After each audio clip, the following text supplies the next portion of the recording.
Thank you. My name is Rashid Mahiya. I'm the director for Heal Zimbabwe Trust. Heal Zimbabwe Trust is an organization that seeks to build social cohesion in Zimbabwe. It comes against the background of a lot of violence that has taken place, electoral violence, political violence, a society that has been divided and polarized on political grounds. And Heal Zimbabwe seeks to bring society, the communities together so that we can deal with the past, build a socially cohesive society as we go forward. We promote tolerance and diversity, and we seek to build a Zimbabwe that celebrates diversity to overcome adversity.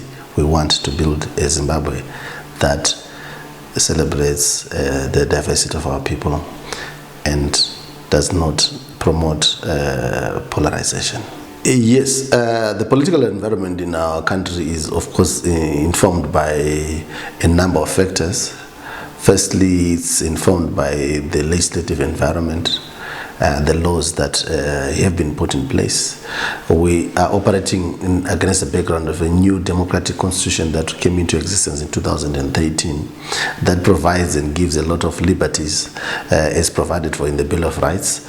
And we have seen a number of efforts by the current government to amend the constitution. We look at Constitution Amendment number 1, Constitution Amendment number 2. The amendments, of course, have had effects, varying effects on the liberties of the citizens and on the political environment. First of all, you look at we would want an environment where there is political tolerance in our country. We would want an environment where the past is dealt with. The environment that we currently operate in is an environment where the past human rights violations have not been dealt with. We have societies and communities that are polarized, societies and communities that are traumatized, and they have not been given an opportunity to deal with the past. And the laws that have been put in place have not been able to deal with that. And that is a problem that we have had as Heal Zimbabwe, with the role that the National Peace and Reconciliation Commission has to do to deal with the past. You look at Kukraundi, you look at 2008 violence. So the environment has not really changed, especially if you have not dealt with the issues of political violence that have taken place in the past, if you don't deal with the impunity. And that has to be dealt with. Secondly, we've also looked at what the weaponization of COVID. We are operating in a COVID environment where civil liberties have been curtailed, especially the right to freedom, the right to association has been curtailed. That freedom has been curtailed because of the limitations that have been put on mobility of citizens and getting people to come together. And that has been a challenge. The other challenge that we face is still that the partisan nature of the security sector, that has not been dealt with. We look at, there's an amendment, there's a constitutional provision bill that is being proposed, section 210 of the Constitution, that established the complaints, independent complaints mechanism is still a bill. We would expect that to be put into law, so that it gives citizens an opportunity to hold their state security to account and try and deal with the issues of a partisan security force. We are also coming into existence in an environment, in a post-2017, post-coup environment, where the citizens' confidence and trust in security and the institutions is still in doubt, and of course that needs to be dealt with. We also operate in an environment where there's polarization on party grounds. There are citizens that feel that the state has not equally treated all citizens equally, especially if people are considered to be, of course, urbanites or enlightened, and some that belong to the opposition. So we operate in an environment where there is structural violence. We operate in an environment where some of the laws, the majority of the laws, are against in a free society where people can express themselves. The media, if we look at media, we appreciate that there should be more should be done to create an environment where there is diversity, where all political parties and citizens have got access to state media, especially as we go towards elections, so that people have got access to information. That has been a problem. Of course, we understand that, of course, there have been some moves that have been made by the government to try and pluralize the media, to try and, as they were giving TV licenses to, I think, about 10 community radio stations that were given radio licenses. But again, if you look at that, it is just plurality without diversity. A lot of people are just given licenses either because they belong to the state, they have relationship with the state, or they already have licenses to operate in other forms of media. So the environment is not conducive for elections. We don't want elections for the sake of elections. We want elections that allow citizens to choose leaders of their choice, freely so. They have to have access to information, they have to have access to media, and that needs to be dealt with and corrected. So the environment that we are operating in can be better. It should be better if a lot of the electoral reforms that have been dealt with, that have been proposed, are put into law. We look, at example, in rural communities where we operate in Zimbabwe. In the rural communities, we know the important role that traditional leaders play in building socially cohesive societies that are tolerant, that respect the rights of citizens and are united and celebrate their diversity. But now you know the role that has been played by traditional leaders, some traditional leaders that have been partisan. We see, of course, we know there are efforts to try and amend the Traditional Leaders Act to ensure that there is a mechanism in ethics, a mechanism to ensure that the traditional leaders have got an ethics committee that regulates the work of traditional leaders. And it's one of the electoral amendments that are supposed to be put in place. We've had we've had challenges with traditional leaders that have been partisan, especially also it also includes access to services. A number of people in the rural communities that we work in have been denied access to food aid, have been denied access to other social services on the basis of the political parties that they belong to. That is not a conducive environment for elections. So we would want to see more reforms, as has been expressed by a number of organizations that are working on elections. So the environment, of course, we see as we go towards elections, the real elections and the campaign starts, we can foresee violence, open violence, largely because of the structural issues that have not been dealt with, largely because of the legislative issues that have not been dealt with, largely also because the culture of tolerance has not been inculcated because of the challenges that we have with the constitutional bodies that have the responsibility to do so. So we really put squarely, in addition to many other constitutional commissions, we as Heal Zimbabwe put this squarely on the National Peace and Reconciliation Commission.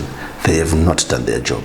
They have spent more money on workshops and everywhere else, but they have not done the job that they're supposed to do, to work on the ground, deal with the past, deal with post-conflict justice, and we think they have a responsibility to work with all other Chapter 12 commissions and other state institutions and non-state institutions to bring about an environment, create an environment that is conducive for elections, so citizens can choose freely without fear or intimidation. Firstly, what we have done as Heal Zimbabwe to start with is we started by advocating for a National Peace and Reconciliation Commission to be put in the Constitution, and now we have it. That's the first step that we played. Secondly, we went into communities and started working with communities to help them deal with the past. We did memorialization as Heal Zimbabwe, working with victims of political violence to do memorials for the families that had died, and so to help families bring closure. We have done that, and we have about 350 families that we've worked with since 2010 that we've had memorials with, and they've brought closure. We've also worked with the same families to build their economic function so that they've got access to economic function, they have access to money, finances to send their children to school. We have worked with those so that they are able to re-engage and to reintegrate in the communities. We've also gone a step further to realize that there's a need for us to prevent violence from taking place in the communities. And for the prevention part, we have worked with communities, traditional leaders, the young people, women, and the church to create what we call peace committees. The peace committees have got a natural responsibility to build social cohesion at the lowest level of the community.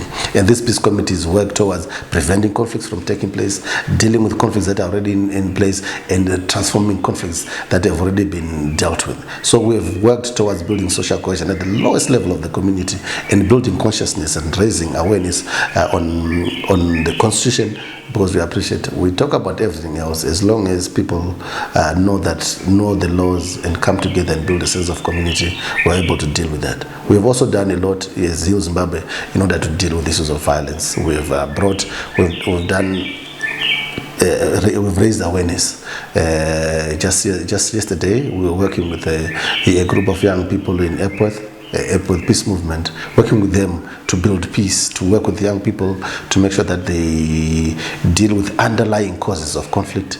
How do you deal with drugs? How do you prevent drug abuse? How do you create opportunities for young people so that they are not confined to poverty in their communities? So we're also working with young people and working with old people. We're working with traditional leaders. So we, as Heal Zimbabwe, have worked with a number of communities to try and make sure that Zimbabwe not only heals, but Zimbabwe does not also get exposed to new forms of violations that take place. We've got an early warning, early response system where we document human rights violations so that we prevent the violations from taking place. So we document human rights violations and engage the Chapter 12 commissions and police and all state institutions so that we make sure that there is no repetition of the violence that has taken place. So Heal Zimbabwe has done a lot, and we continue to do a lot to make sure that we have a Zimbabwe that is peaceful and whose communities are living peacefully together.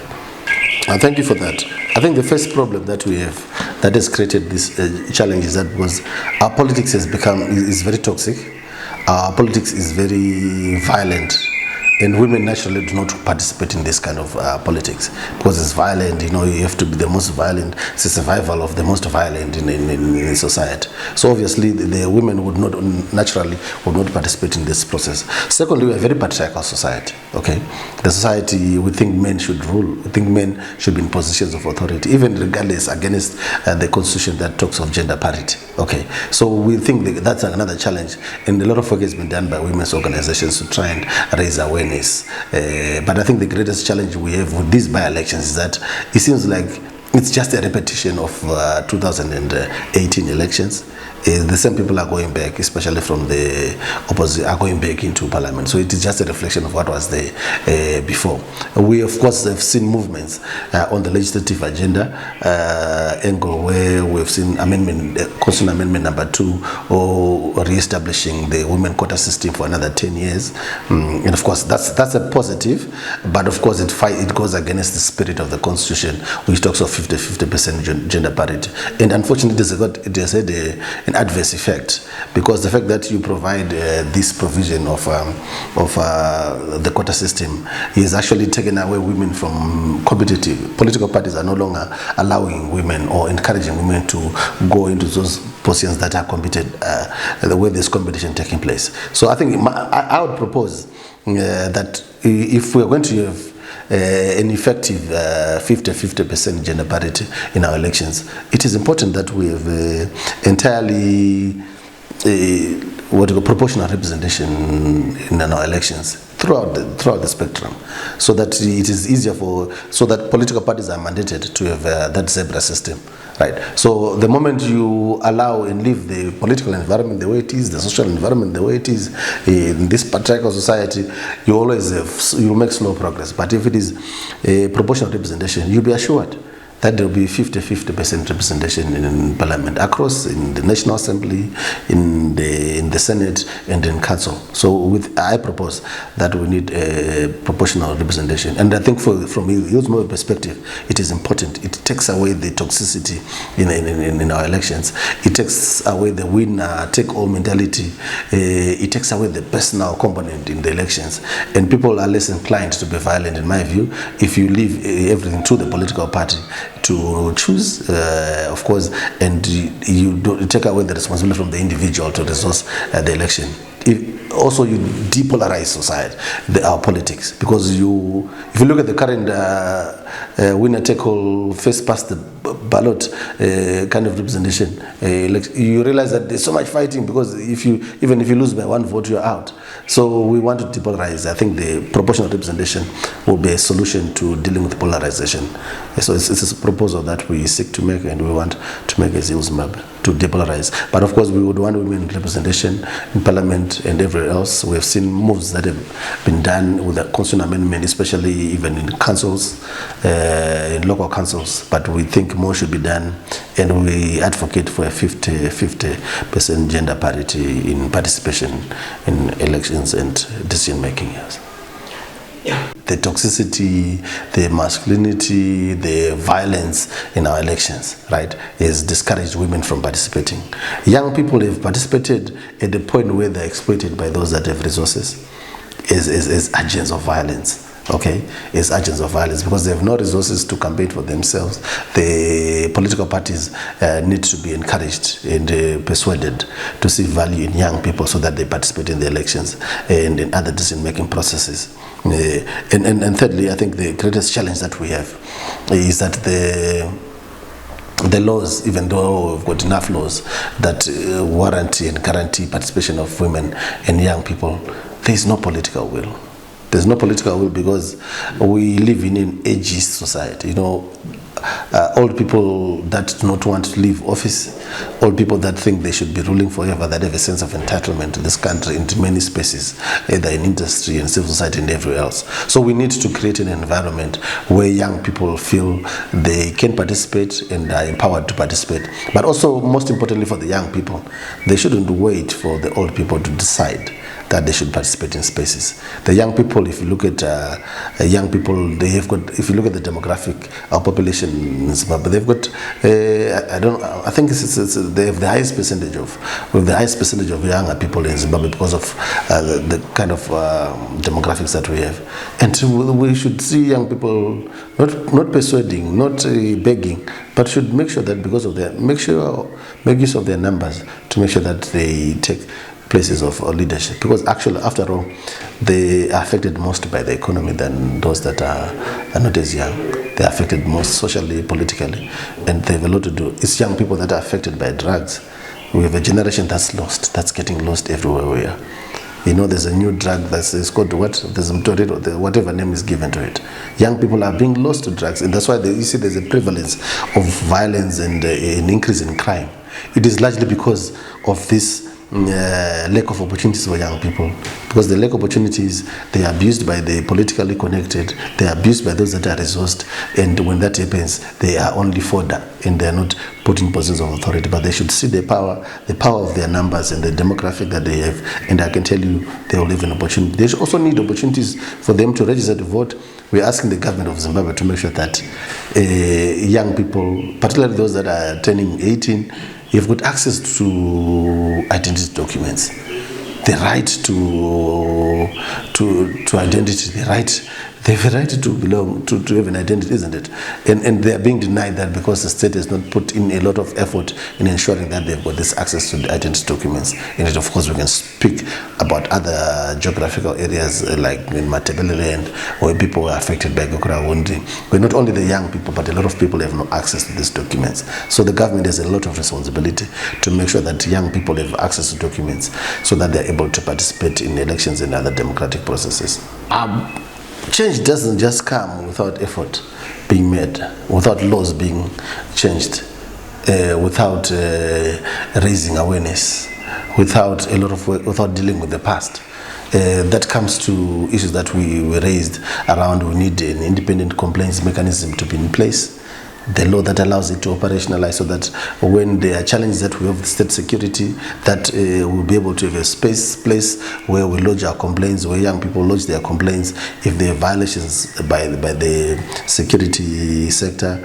Change does not just come if the National Peace and Reconciliation Commission does not facilitate healing and dealing with the past, if there is no justice on past human rights violations. We have got a wounded society, a society that is traumatized and that is not healed, largely because the work has not been done by the National Peace and Reconciliation Commission and the government. So you cannot expect change when you have not invested into it. You cannot expect a change in behavior if you have not invested in ensuring that citizens feel safe in the country of their birth. So there is a lot of work that needs to be done by the government, by the National Peace and Reconciliation Commission, the Chapter 12 commissions.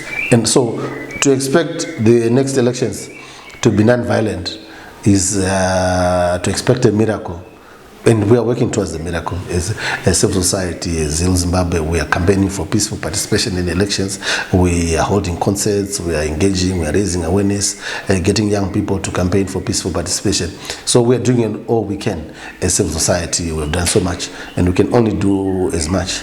And there's what the state should do, and we can't do what the state is mandated to do. We can only assist and augment what the state is supposed to do. So we are campaigning for peaceful participation, but we think more should be done to ensure that there is tolerance, and our society is tolerant.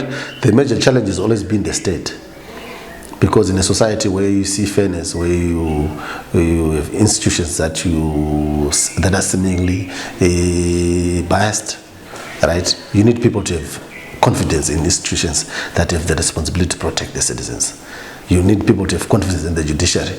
That's why we have problems with amendment number 2, that then takes away some semblance of independence of the judiciary and giving those powers to the executive to appoint the judges to the Supreme Court, the High Court, and right. So we have those challenges because we would want the independence of those arms of the state, and for that reason we call upon the government to create an environment where we are able to engage.